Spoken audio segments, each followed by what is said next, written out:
The week's end top stories at NBR. Free emission unit allocations is outdated, Motu says. Resurgent support payment to be relaxed. A rum lockdown story, and there's more coming right up. Kia ora and welcome to NBR This Week. We start with a wrap of the end of the week's top business stories for the first week of September 2021 from the authority in New Zealand business news since 1970, nbr.co.nz. Then we'll take a look back at the top NBR Today stories from the past week. I'm Paul Brennan. Thanks so much for joining us. A public broadcasting advocate and media commentator says the resignation of TVNZ CEO Kevin Kendrick, which was announced today, has echoes of almost 20 years ago at the broadcaster when a bigger public service was thrust upon it. TVNZ is currently expected to be merged in some way with RNZ. Senior lecturer in media studies at Victoria University and chair of the Better Public Broadcasting Trust, Dr. Peter Thompson, says there's an element of history repeating itself when reflecting back to the early 2000s. From 1999, then Broadcasting Minister Marion Hobbs had pushed hard for a TVNZ public broadcasting charter under then CEO Rick Ellis. Ellis left TVNZ in 2002 before the charter was enshrined in law in 2003, but came back to run the company in 2006 when Ian Fraser resigned. Kendrick said today he'd leave the job in 6 months, giving the company enough time to find a successor with no other role to go to. Ports of Auckland will pay a reduced dividend to its owner Auckland Council after a year hit by the death of port worker Pala'amo Kalati and a series of level 3 lockdowns. In its annual report published today, the port announced a net profit of $45.6 million for the year to June, a result boosted by valuation gains of $27.6 million, mainly on its investment property in Wiri. The bottom line was an improvement on the previous year's $23 million profit, but still down on 2019's $54.9 million figure. Earnings before interest and tax of $37.7 million were down 21.5% on the previous year. The government is relaxing the rules around the Resurgence support payment so more businesses can claim it. Under the scheme, businesses have had to be in operation for at least 6 months to be eligible for the payment, which is capped at a maximum of $21,500. But today, Finance Minister Grant Robertson said the scheme was being changed so that businesses which had been operating for at least 1 month could get the payment. He encouraged businesses which had previously been declined by Inland Revenue to put in a new application next week. Robertson said so far more than 147,000 applications had been approved and $454 million paid out. Main Freight is not considering making vaccinations compulsory for its drivers at this time, although it's been running a workplace vaccination clinic to encourage staff to get the jab over the past 6 weeks. Kiwi companies are wrangling with the difficult subject of mandatory vaccinations as they try to keep their businesses on the road while respecting legal and ethical boundaries of their staff. Air New Zealand recently said it intends to enforce vaccination on more of its staff than is required by the government's border worker decree. Speaking this afternoon, Finance Minister Grant Robertson said he'd been speaking to a number of businesses which were giving consideration to how they got their workers vaccinated.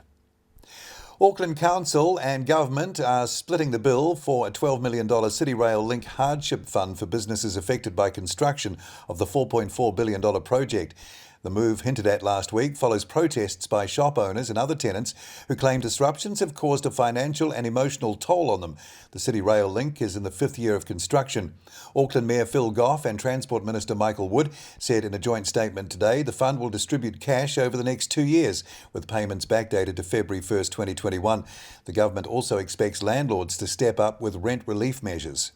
Spirits, specifically rum, was on the mind of two friends as they endured their respective COVID restrictions in Auckland and London. London-based Luke Jones, a graphic and web freelancer's contract fell through with COVID, and one day in April 2020 he came across a photo of a still and imagined starting a rum business with his mate Dave Lincoln. Luke Jones's mate Dave Lincoln, co-founder of Honest Rum, joined the NBR's Nicholas Shepherd. I was living here in New Zealand and he kind of reached out and just said, should we start a rum company? He was going through, I think he's on Instagram, came across a still, thought how amazing it would be to start a rum company. Thought of me because we've been mates for a long time. We drink a lot of rum, and just reached out, said, "Do you want to start a rum company?" It was as simple as that.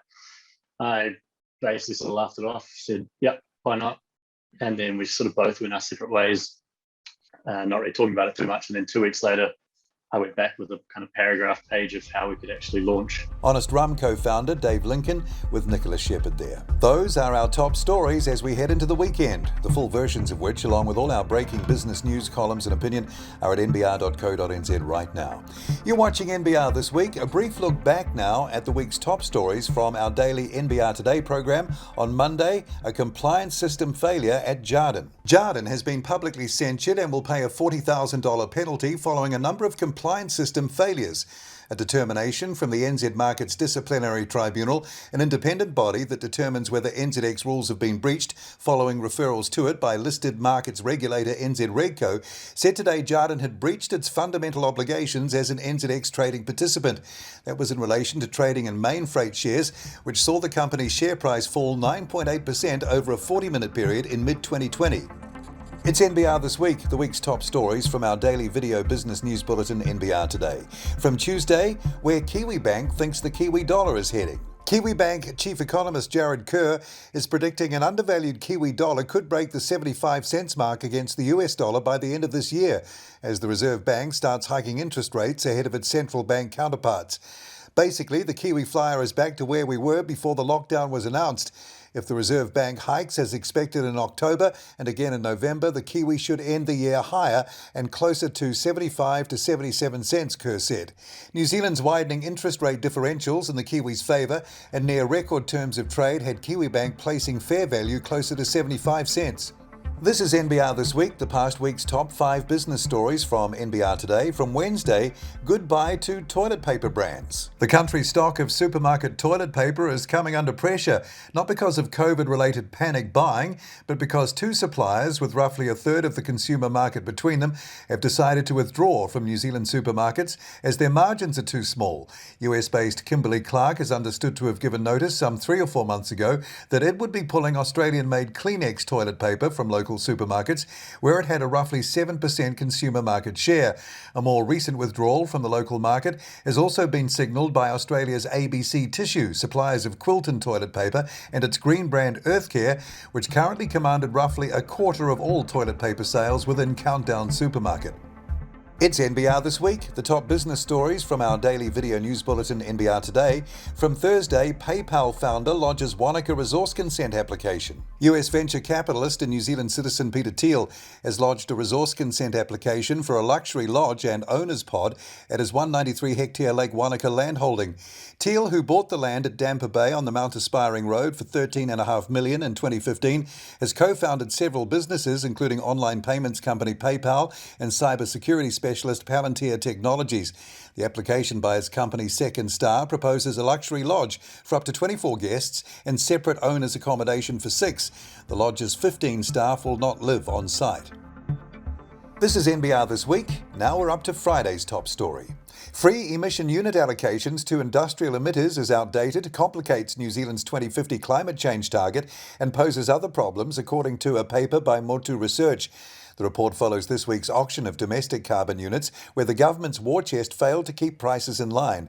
Industrial free allocation under the New Zealand Emissions Trading Scheme gives eligible businesses, including smelters and other manufacturers that are emissions intensive or trade exposed, free allocation of emissions units.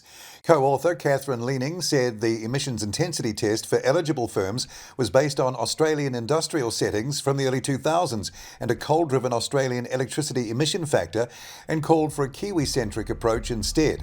You've been watching our review of the week's top 5 NBR Today stories. You can find the full versions of those stories and more, along with all our daily breaking business news, columns and opinion at nbr.co.nz right now.